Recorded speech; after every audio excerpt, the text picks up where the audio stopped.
Hello everyone, welcome you all in my YouTube channel unique aviation. आज की video में हम बात करने वाले हैं क्रॉस फीड ट्रांसफ़र सिस्टम के बारे में, जिससे हम एक टैंक से दूसरे टैंक में फ्यूल को ट्रांसफ़र करते हैं। कैसे करते हैं, इनका क्या मीनिंग होता है और इनकी क्या रिक्वायरमेंट होती है, क्यों इनको यूज़ किया जाता है, ये सारी चीज़ें हम अपने वीडियो में डिस्कस करेंगे। तो चलिए स्टार्ट करते हैं अपना ये वीडियो।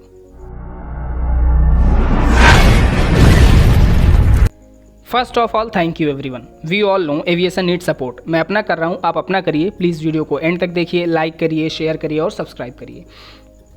तो सबसे पहले हम ये बात करेंगे कि क्रॉस फीड की मीनिंग होती क्या है। तो देखिए, क्रॉस फीड का मतलब होता है, अगर हम जनरल लैंग्वेज में बात करें, कि एक जगह से दूसरी जगह जाना। इसी तरह से अगर हम फ्यूल सिस्टम के रिस्पेक्ट में बात करें तो क्रॉस फीड का मतलब होता है कि एक टैंक से फ्यूल को निकाल करके दूसरे टैंक में डालना। ठीक, क्या क्या रीज़न है उसके बारे में भी डिस्कस करेंगे, कब कब ऐसा करते हैं ये भी डिस्कस करेंगे। लेकिन मीनिंग इसकी यही है कि एक टैंक से दूसरे टैंक में फ्यूल को ले करके जाना। ठीक, इसके लिए हमें दो चीज़ें चाहिए होती हैं। पहला, फ्यूल लाइंस, मतलब ऐसे पाइप्स चाहिए होते हैं जो हर एक टैंक को कनेक्ट कर सकें, तभी तो हम फ्यूल को एक जगह से दूसरी जगह लेकर के जाएंगे। और दूसरी चीज़, कोई एक ऐसा सोर्स होना चाहिए जो फ्यूल को पुश कर सके एक टैंक से दूसरे टैंक में। तो इसके लिए हम यूज़ करते हैं अपने उसी फ्यूल पंप्स का, यानी बूस्टर पंप्स का। ठीक, तो ये तो बात हो गई हमारे मीनिंग की कि क्रॉस फीड की मीनिंग होती क्या है। अब रिक्वायरमेंट क्या है, मतलब एयरक्राफ्ट में क्रॉस फीड की ज़रूरत क्या पड़ती है, ये डिस्कस करते हैं। जो सबसे मेन रीज़न है वो ये है, in case of pump failure. मान लीजिए किसी भी वजह से आपका पंप फेल हो गया, वो काम नहीं कर रहा है, तो हम कैसे एक टैंक का फ्यूल यूज़ करेंगे।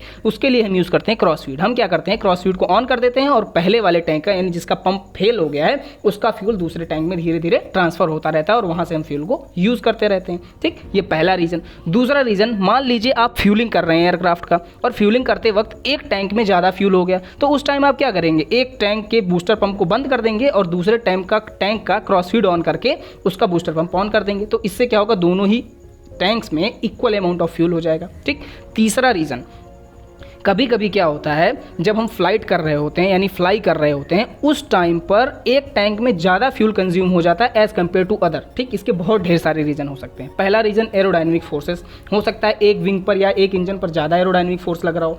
दूसरी चीज़ होती है कि कैपेबिलिटी ऑफ द इंजन। ठीक, भले ही इंजन एक साथ बनाए जाते हैं, बट हो सकता है बहुत ही माइनर, यानी बहुत ही थोड़ी से डिफरेंस हो उनमें। ठीक, थोड़ा सा डिफरेंस हो, बट आप इमेजिन करिए कि अगर आप 1-2 घंटे की फ्लाइट कर रहे हैं तो कोई दिक्कत नहीं है, पर आप अगर 10 घंटे 12 घंटे की फ्लाइट कर रहे हैं, उस टाइम पे क्या होगा, ये थोड़ा सा माइनर जो इनकैपेबिलिटी है, वो क्या करेगा, ये ग्रेट डिफरेंस क्रिएट कर देगा, जिससे क्या होगा, हमारे एयरक्राफ्ट का बैलेंस जो है वो गड़बड़ हो सकता है। तो इस कारण से हम किसका यूज़ करते हैं, क्रॉस फीड का यूज़ करते हैं, ताकि हमेशा फ्यूल टैंक्स में इक्वल अमाउंट ऑफ फ्यूल रहे। ठीक, अब अगर इक्वल अमाउंट में फ्यूल रहेगा तो इक्वल अमाउंट में इंजन को फ्यूल जाएगा। इससे हमारा क्या होगा, एयरक्राफ्ट जो है वो बैलेंस्ड रहेगा, वो स्टेबल रहेगा। ठीक, तो ये बात हो गई। अब ये सबसे खास बात जो जानने वाली है वो ये कि अगर हम क्रॉस फीड का यूज़ करते हैं तो इसका मतलब क्या है कि किसी भी टैंक से किसी भी इंजन को हम सप्लाई कर सकते हैं। ये खास बात ध्यान में रखने वाली है। अब हम जान लेते हैं कि आखिर पायलट ये क्रॉस फीड वाल्व को कैसे ऑपरेट करता है।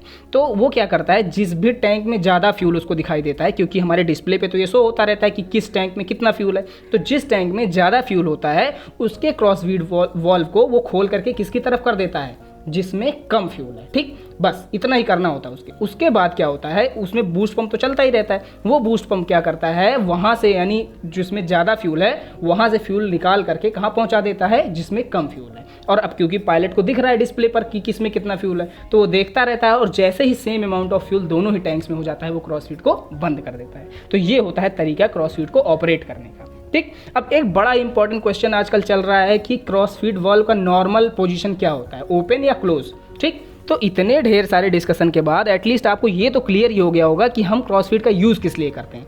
सबसे पहली बात कि तभी यूज़ किया जाता है जब एयरक्राफ्ट के टैंक्स में, यानी अलग अलग टैंक्स में अलग अलग क्वांटिटी ऑफ फ्यूल हो जाए, यानी किसी में कम हो जाए, किसी में ज़्यादा हो जाए, तभी हम इसका यूज़ करते हैं। और this is not the general condition, हमेशा ऐसा नहीं होता। तो इसका मतलब क्या है कि हम उसको क्लोज्ड रखते हैं, जब हमें रिक्वायरमेंट होती है तभी हम उसको खोलते हैं। तो इसका आंसर क्या है कि इसकी नॉर्मल पोजीशन जो है वो क्लोज्ड होती है। ठीक, इसके साथ साथ और अगर डीजीसीए क्वेश्चंस की बात की जाए तो क्रॉस फीड में किस चीज़ की ज़रूरत पड़ती है, तो पहला फ्यूल लाइन्स और दूसरा बूस्टर पंप्स का।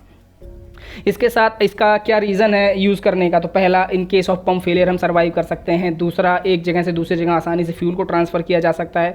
तीसरा, इन केस अगर एक टैंक में ज़्यादा और दूसरे में कम फ्यूल हो गया तब इसका यूज़ करते हैं, जो मैंने आपको बता दिया, ठीक। और ये किस किस कारण से होता है, एरोडायनेमिक फोर्सेस की वजह से, इंजन की इनकैपेबिलिटी की वजह से सारी चीज़ें हो सकती हैं। इसके साथ साथ खास बात ये होती है कि किसी भी इंजन को किसी भी टैंक से सप्लाई कर सकते हैं with the help of cross feed, ठीक। पायलट इसको कैसे ऑपरेट करता है, तो वो क्या करता है, जिसमें ज़्यादा फ्यूल होता है उस वाले क्रॉस फीड को ओपन कर देता है, ठीक। तो ये हो गए हमारे DGCA क्वेश्चंस। अब अगर आपको वीडियो पसंद आई हो तो प्लीज़ लाइक करिए, शेयर करिए और सब्सक्राइब करिए, ठीक। सभी तक पहुंचाइए ताकि सबकी हेल्प हो सके। Thank you.